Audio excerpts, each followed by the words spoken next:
Hi there, I'm Caroline Marwitz with SharePoint Pro Magazine and Windows IT Pro Magazine. And we're at Microsoft TechEd talking to Todd Klindt, SharePoint Administrator and Guru, about trends in SharePoint administration. Todd? Hi, Caroline. How are you? Todd, good. What's going on in SharePoint administration, Todd? There is a lot going on in SharePoint administration. I think the SharePoint thing might have legs. I think it might be something big, and there's a lot going on. I'm a SharePoint consultant, so I see a lot of different SharePoint farms. Every month I probably touch 5 to 10 different farms. And I touch big farms and little farms, so I get to see a lot of the great things that are coming out. I see a lot of good trends. I see some not so good trends. Okay. And to keep my blood pressure down, I'll wait till the end to talk about those. I got a vein in my head that sticks out and that kind of stuff. So one of the trends that's really great, and one of the things that I've been pushing a lot myself, is PowerShell. So administrators, at least myself, not real bright, and so the easier things are, the better. And SharePoint 2010 relies completely on PowerShell for the command line thing. And we were we had it easy up till now. We had STS-ADM, it took just words and strings, there was not a lot of thinking to it, but PowerShell's very developer-y. It's real complicated with objects, whatever an object is, and all this stuff.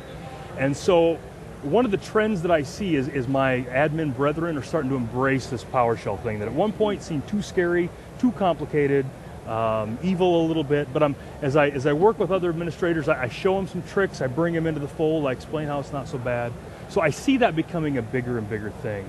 There's articles in your guys' magazines are helping out, giving us admins tips. So that's one of the things. I think the admin experience is getting a lot better and a lot less frustrating. With previous versions of SharePoint, if it was something we needed to do that the tool didn't do, we were stuck. We either couldn't do it or we had to go, put our tail between our legs and hat in hand and go to a developer and say, I take back all that bad stuff I said about you, will you write me a tool that does X? Now we can go into PowerShell and we can make a mess all on our own. We don't need their help to make the mess. So that's one great thing. Along that lines, I'm seeing a lot of really great third-party tools. And SharePoint, I've been in the SharePoint space for a long time, since the first version of SharePoint. And the SharePoint tools with this new version are really, really robust. SharePoint wasn't really big enough a version ago or 2 versions ago to really get the attention and be worth it for some of these companies to do. There's a lot of really great tools out there. And so, 3 or 4 years ago, if a customer came up and said, I need to do this in SharePoint, I'd be like, well, there's this solution that's not really good. But you can kind of make it work. Now it's a problem of, well, these 3 people do it really well, and so it's a better problem to have. But on the show floor here, there's all kinds of vendors with all kinds of SharePoint products out there. Some admin tools, or some great reporting add-ins, things like that. So since I touch so many farms, I try not to get myself dependent on any third-party tool, because I can't guarantee it'll be on the next farm that's available. But there's so many great tools out there. They're fun. People come up and they say, I need a way to check permissions. I'm like, well, there's all kinds of tools of this, and this. So I see that trend becoming better. The ecosphere around SharePoint administration is becoming a lot more rich, and it's a lot of fun. There's a lot of great tools out there. So that's a good one. Another trend that I see that's becoming really big is BI. A lot of my customers, so as a SharePoint consultant, my role, it's kind of like a SharePoint doctor. I get a lot of calls where people tell me that SharePoint's sick and I got to go in and take a look at it and bring it back from the dead and all that. But the fun part about being a doctor is I get to give birth to new SharePoint farms all over, and that's the happy part of the job. And I'm seeing more and more as I do that, as I bring SharePoint farms online, BI is becoming a bigger and bigger part of that. And people are saying, okay, we need SharePoint for this, and this, and we need SQL reporting services. And whatever Power Pivot is, we need that too. And Performance Point, that sounds cool, throw that in also. And so I'm seeing a lot of that. People have a lot of data now. This IT thing has been big for a lot of years, and people have a lot of data now that they need to be able to manipulate. And SharePoint's becoming the platform to do that on.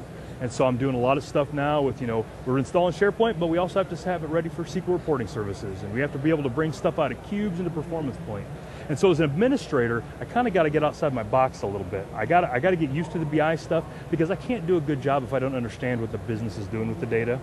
And I'll be honest, I couldn't tell you what a cube is. Apparently they're very cool, very important. Businesses love them. I don't know what they do. But I kind of have to come outside my comfort zone a little bit to get used to that. And that's a thing that administrators, I think, need to get a good handle on. Another administrative thing that's coming up is virtualization. Virtualization is huge, and this is one of those I'm torn on because I see a lot of people doing really bad things with virtualization. I see people doing things that are illegal in some states with virtualization. It's not a good thing. And don't get me wrong, virtualization is good. Virtualizing SharePoint is good, but you can do it bad. It's kind of like fire. You know, it's good, but it can burn you. And so what I see a lot of people looking at resources wrong with virtualization. You know, there's this whole, the joke always with developers is if it compiles, it must work.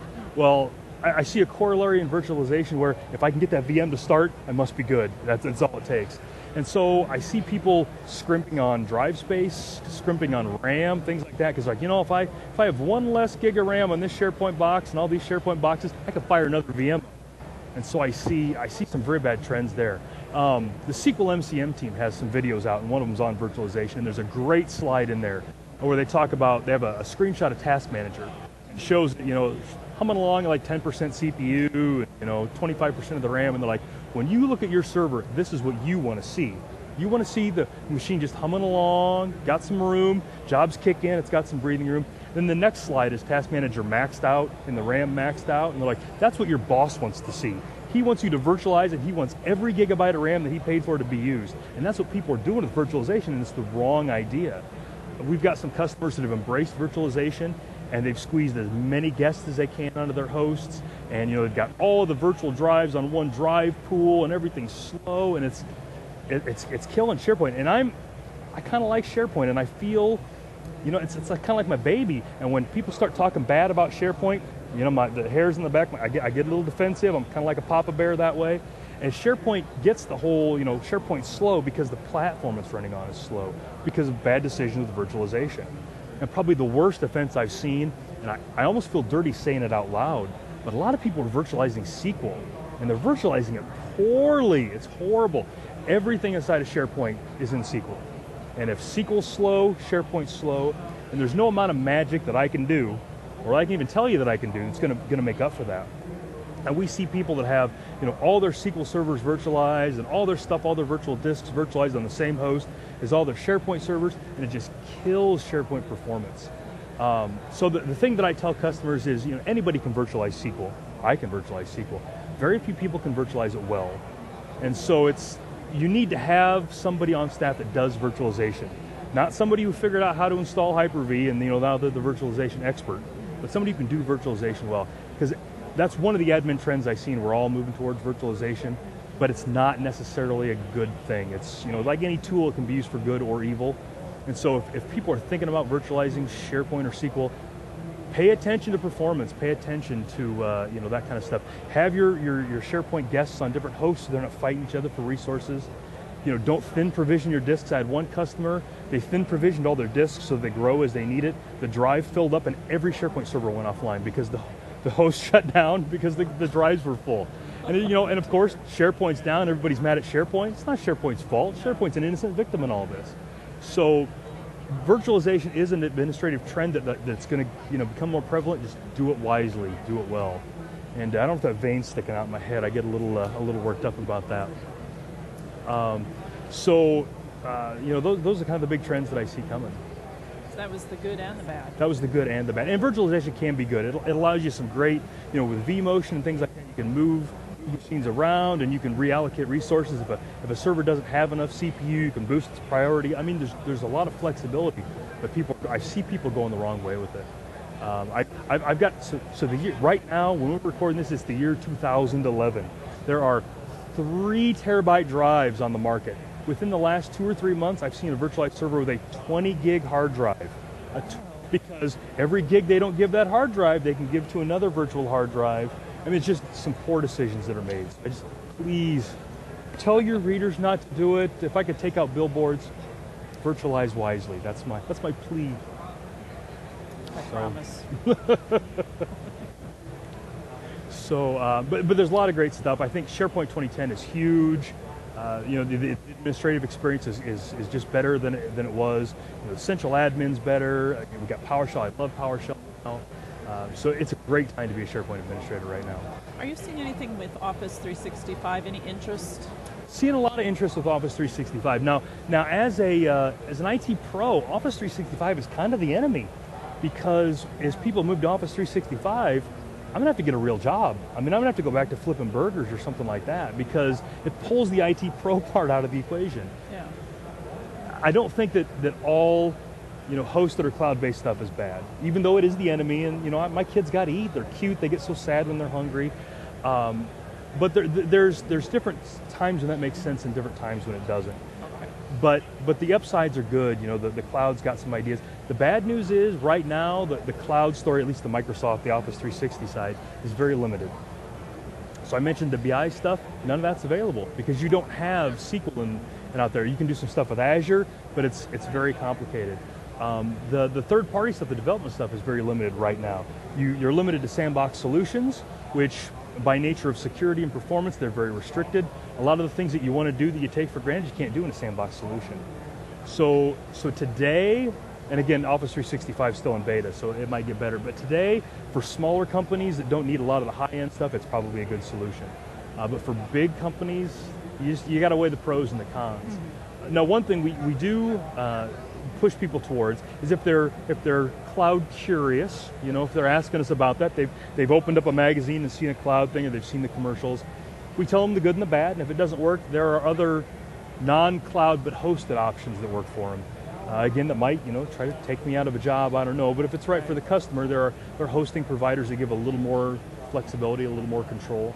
So and that's coming too. I mean, that's going to be out there. The internet, internet pipes are getting bigger, that kind of stuff. So really, they need to stay on top of everything that's yeah, coming out, at least know about it. It's not a silver bullet. There are some places, some places where it really shines, some places it doesn't. Make a good informed decision, I guess. And there's a lot of information out there, so.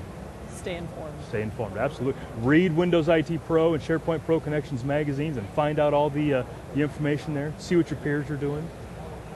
Sounds good to me. You have a disaster recovery article coming up. There was a great disaster recovery article a couple months ago. It was riveting, all about restoring content. The second part is great. I won't spoil the ending for everybody, but it's good stuff. Yeah, it's always necessary, even though people don't want to think about it. It is, and it's one of those things that doesn't get enough respect. Disaster is one of those things we like to think that happens to everybody else, but I can tell you, again, as a guy who fixes SharePoint environments, this happens all the time, and I probably see it more than anybody, because nobody calls and says, hey, just letting you know, SharePoint's running fine, we don't need anything, keep up the good work. It's always, SharePoint's been down for a day, my CEO needs this or that or whatever. So SharePoint disaster recovery is a big thing, and it's gotten way better in 2010. We've got native support for mirroring databases now, so we can get those put off. And if you've got two SQL servers that are in a LAN type link, SharePoint can fail over automatically. It's something we couldn't do in the past. There's a lot of great stuff there. One of the big things that's coming out now, kind of the scary parts of that, is the remote blob store, or RBS. Mm-hmm. Support is built into SharePoint 2010 now, which is a great facility for taking those big fat blobs out of our SQL database and putting them someplace else. If you're doing that, it really throws the disaster recovery scene off, because what I always tell my customers is, if you can get me a copy of your content database, I can keep you from getting fired. I can get your resume out, and I can keep you from getting fired, because content is what people care about. They're mad when SharePoint's down for a day, but they're super duper mad if it's down for a day and all their stuff's gone. Right. So, but when you bring RBS into the mix, that gets a little fuzzy, because now your blobs are other places. So the disaster recovery scene is changing, and it's a lot of fun. I love talking to people when everything's done, and I take that database and I restore it, and I reinstall SharePoint. All their stuff's magically there. It's like they've seen a miracle. It's like there's going to be sainthood in my future for doing some of this stuff. But a lot of anxiety for the admin to have to go through. Yes, and one rookie admin tip as a SharePoint administrator: never keep your resume in SharePoint. Always keep that on a thumb drive in your pocket, in a drawer. Never have your resume in SharePoint. Also, never have your disaster recovery procedure in SharePoint. Often overlooked. Absolutely. Just tips. I'm not saying that's ever helped me out, but I'm just, common sense. You never know. You never know. Well, I think that about wraps it up. Thank you so much for joining us. My pleasure.